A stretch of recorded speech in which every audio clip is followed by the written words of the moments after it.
Do you ever get that feeling, that really heavy, familiar feeling, like you're trying to walk through wet cement? Oh, absolutely. Every single thing you try to do to move forward in your career, a side project, even, in a relationship, it feels like you're just fighting a tide. You look ahead and it's just a locked door. You feel completely and utterly stuck. Yes, stuck. And it's such a common modern pain point. We're sort of conditioned by our culture, by social media, to believe that any time we hit a wall, it's just a test of our will. Right, and the advice is always the same. It's always push harder, never give up. You have to grind until you break through. And if you don't break through, you internalize it. It feels like a personal failing. Exactly. You just assume, I just need more brute force, more hours, more sacrifice. You treat the obstacle like an enemy you have to destroy. But what if, and this is a big what if, what if that advice is just plain wrong? What if pushing harder is exactly why you're still stuck in the mud? Now that is the question that's at the heart of this deep dive. We're going to turn to one of the oldest guides to life strategy there is, the I Ching, the Book of Changes. And it has a specific blueprint for this exact state of being trapped. It does. It's hexagram number 39, called Jian. Okay, so let's unpack that, Jian. It sounds like a pretty visceral image. It is, very. Jian isn't just, difficulty. It describes a situation of true obstruction. So imagine you're standing in front of a giant, completely unscalable mountain. Okay. And right behind you, there's a deep, treacherous ravine. An abyss. So you can't go forward and you can't go back. Forward is impossible. Retreat is dangerous. You are cornered. Wow. That perfectly describes that feeling of paralysis, of burnout. So if you can't go forward, the modern reflex is just to, ram your head into the mountain over and over again. And that's where the Taoist view comes in. The whole thesis is that the mountain isn't a punishment. It's not just a test of your toughness. It's something else. It might counterintuitively be protection. It's an ancient signal from the universe, from the Tao, that the path you're on right now is just not viable. Protection, not punishment. I really like that.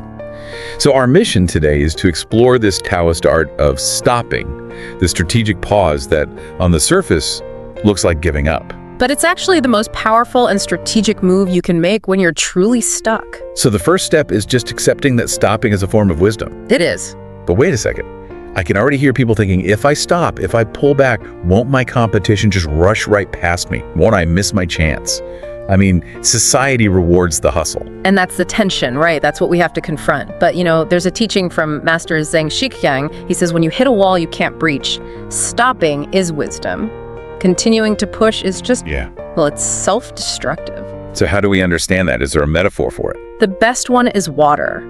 Think about a river that comes up against a giant rock, a huge, immovable obstacle. The water doesn't get angry. It doesn't, speed up and try to smash the rock into pieces. Yeah. It does something else. It performs a strategic retreat. Yes.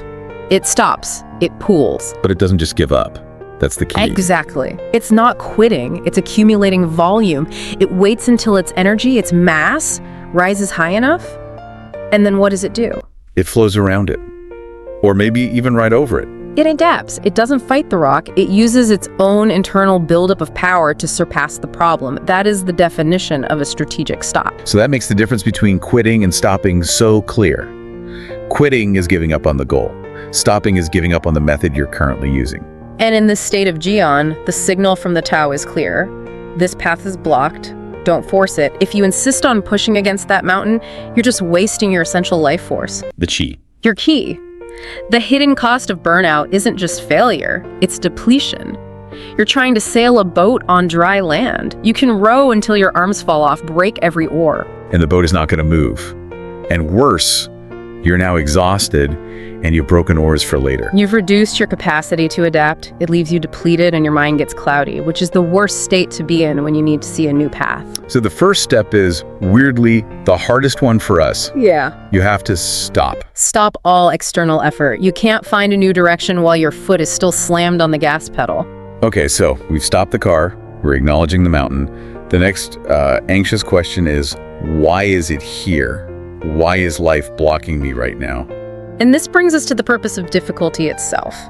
The I Ching has this belief that difficulties arise for a very specific reason. Which is? To cultivate virtue. The mountain in front of you isn't just a rock, it's a mirror. A mirror, not a wall. That's a huge mental shift. It is, because if you can't go forward, you're forced to turn your attention somewhere else. You have to turn inward. And this is a core practice in Taoism, isn't it? It is. It's called Fan Shen Shi Dei. It literally means turning back to cultivate yourself. So the obstacle exists because there's a capability gap. Precisely. Your current level of energy, your wisdom, your skills, they're just not sufficient right now to get past this particular mountain. So the mountain is almost waiting for us to grow. It's a protective mechanism. Yes. It's preventing you from entering a reality you're not ready for. Can you give me a practical example of that? Of course. Think about, say, wanting a high-level CEO job. You might want it desperately. But if you were suddenly given it without the emotional intelligence and leadership skills to manage that complexity, It wouldn't be a success. It would be a disaster. It would destroy you. it would destroy your reputation, your mental health. The mountain protected you from a premature self-destructive success. That reframes the whole struggle. So the real work isn't fighting the wall or, blaming the economy or my boss. It's about shutting out that noise and focusing inward. That is the strategic shift. When external action is useless, you pivot to internal transformation, and this can be really practical. So what does that look like? It means you stop obsessively sending out job applications for a bit, and instead, you use that time for structured learning. You read the books you need to, you fix your chronic sleep problems that are draining your chi, You start that workout routine you've been putting off. You're building your internal container. you are building your capacity, sharpening your tools, so that when the water level rises high enough, The obstacle that seems so huge either just becomes easy to get around, or maybe it even disappears entirely. because you've transformed into the person who can handle it, you have to build the internal capacity so you're not just ready for the opportunity, but truly deserving of it. This disciplined internal focus then sets you up for the next step. Once we've stopped and we've cultivated ourselves, we eventually need to move again. So where does the I Ching tell us to go? This is where it gets really fascinating. Hexagram Jian gives very specific tactical advice. Okay. It says, it is favorable to go southwest. It is unfavorable to go northeast. That sounds like old school compass directions. What could that possibly mean for us today? Well, in the ancient Chinese worldview, northeast represented high mountains, difficult, dangerous, steep terrain. The path of most resistance. Exactly. And southwest. That represented the flat plains. Fertile, easy to travel, populated. The wisdom is so direct. Stop choosing the hardest path. Find the path of least resistance. That cuts right against our modern hustle culture ethos. We're taught that if a path isn't hard, it can't possibly be worthwhile. We're sort of addicted to the struggle. And Taoism just rejects that idea. If a door is locked and bolted, you don't keep kicking it and breaking your leg. That's going northeast. You step back. You step back, you calm down, and you look for an open window or a different door around the corner. That's going southwest. So let's make that concrete. What's a modern northeast failure versus a southwest success? Okay, think of someone banging their head against one specific industry. They're trying to land a creative job at this one prestigious firm that keeps rejecting them. Right, they're obsessed with that one path, that one logo on their resume. That rigid, forced effort is the northeast. And the southwest approach. It's acknowledging that block and redirecting. It's saying, okay, my skills aren't valued by firm A, but hang on a second. I found this little side project that uses the exact same skills, and it's getting traction. People like it. You go where the energy flows easily. You go where you're welcomed, where the ground is flat and fertile, not steep and dangerous. The water flows southwest because it's smart, not because it's lazy. It's following gravity, following the Tao. And the reason we stay stuck on that northeast path is our own obsession. It's the obsession with succeeding in one specific way. We attach our whole identity to climbing that one mountain instead of realizing the goal is just to get to a higher vantage point, and there might be an easier mountain right next door. Letting go of that obsession, that has to be the hardest part of this. It really is, but let's say you do it. You stop, you turn inward, you're looking for the flat ground. But what if the fog is still too dense? You're too exhausted to even see the southwest path. Yeah, that anxiety can really cloud your vision. You could be standing right next to the open window and just not see it. The I Ching addresses this. Its final piece of advice for the situation is, it is favorable to see the great man. So we need outside help. You need an external aid to clear the internal chaos. You can't solve the problem with the same mind that got you into it. And the great man doesn't have to be a person, right? Not at all. It's defined broadly. It's a source of structured wisdom. It could be a mentor, a good therapist, a teacher, or it could be the wisdom in a really profound book, something that just shifts your perspective. It's about getting past the ego that says, I can figure this out on my own. And accepting that you need a new frame of reference. You need tools to stabilize your mind so you can see clearly again. This whole pause is a chance for grounding.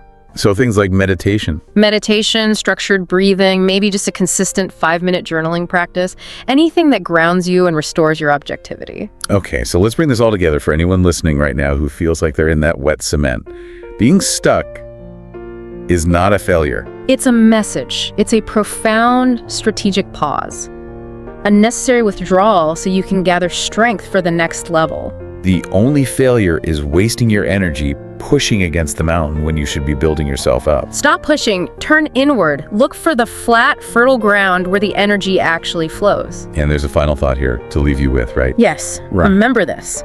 When the time is finally right, when you've built up enough wisdom and capability, the mountain that once trapped you won't be an obstacle anymore. It will transform. It will transform entirely. It becomes the earned and magnificent view from your summit.